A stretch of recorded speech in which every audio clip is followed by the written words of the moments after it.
All right, we got the 7 biggest financial mistakes made by successful entrepreneurs. All right. Oh, okay. Look at this. We got a quote from Napoleon Hill. Let's go ahead and read that.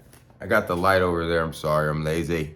I didn't have the light behind me. You're just going to have to deal with it. I apologize.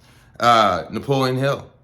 I know that I have the ability to achieve the object of my definite purpose in life. Therefore, I demand of myself persistent, continuous action toward its attainment. And I, here and now, promise to render such action. Ooh, that's good. I like that. I might just bring this book with me just for that quote. After this, I'm literally gonna take a picture of that quote. I like that. All right. Oh, well, it's literally just big, look. Big mistake number 1. Big mistake number 2. All right. Not planning for what could go wrong. Letting the tax tail wag the dog. Yeah, taxes are never fun.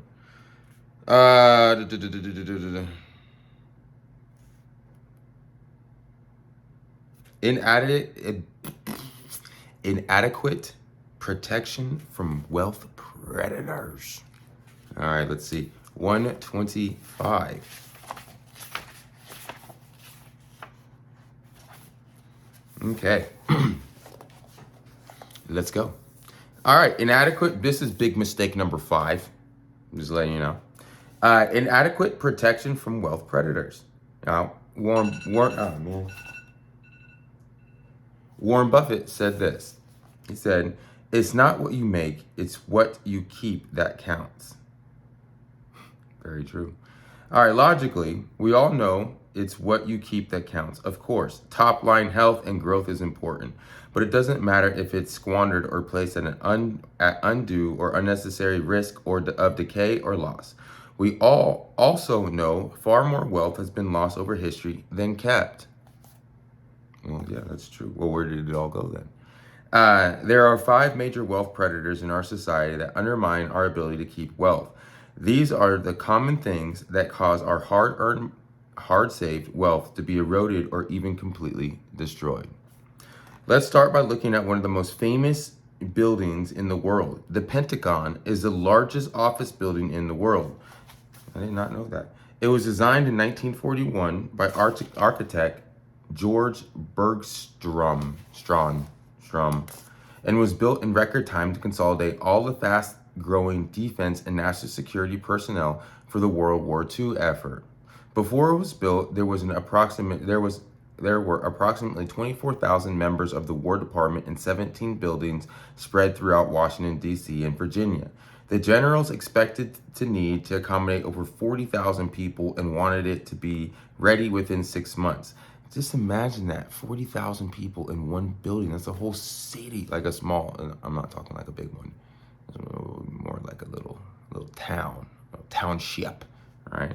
But 40, well, this is even better. A football stadium, right? That's better. Even while it was being built, the Defense Department was growing faster than expected, and they had to add 2 floors to the plant. At one time, there were close to 13,000 workers on the site building at a frantic pace. My goodness, 13,000 people? That's a lot of people to work on a building.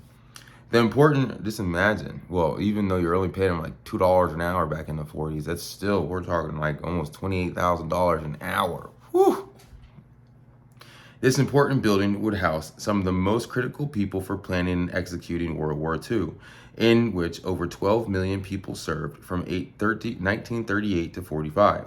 At the risk of stating the obvious, the safety and security of this building and the people working in it were crucial 24 hours a day, despite the risk of having the entire War Department, including its most senior members, in one building.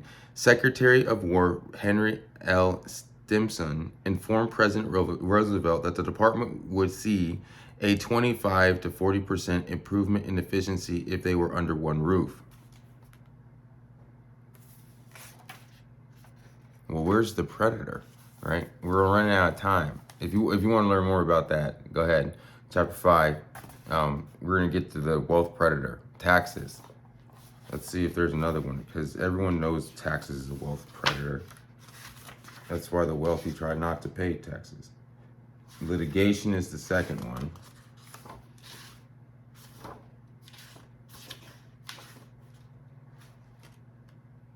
Divorce is the third.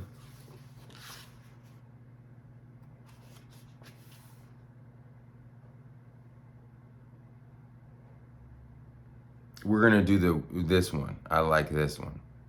Wealth predator number 5. The conventional wisdom of Wall Street. All right. I like that. I gotta read fast. I'm sorry, because we're running out of time. I wasted time reading about World War II. All right.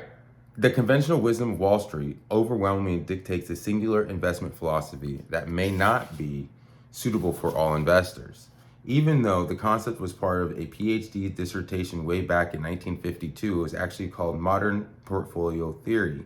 In its simplest form, modern portfolio theory wisely encourages us to create diversified portfolios, dividend divided between equities and fixed income, and rebalance back to our original allocation on a regular basis, usually quarterly.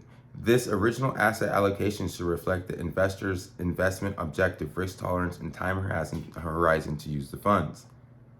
It also promotes staying fully invested in the markets at all times.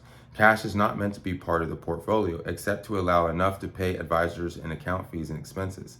Of course, we all create a system where we get paid. The first part of it sounds fine and makes complete sense. We want diversified portfolios so you are not taking unnecessary risk in any one asset or asset class. For some, the rest of it is where MPT is not so modern. In fully using the modern portfolio theory, the money manager would not take into account anything that may be trending in the current cycle of the economy, including interest rates, recessions, or changes in any particular industry or sector, meaning the manager would not seek to actively take advantage of those trends, nor would they seek to protect the investor from any negative trends in any major asset classes. For this reason, many actually describe it as buy, hold, and hope.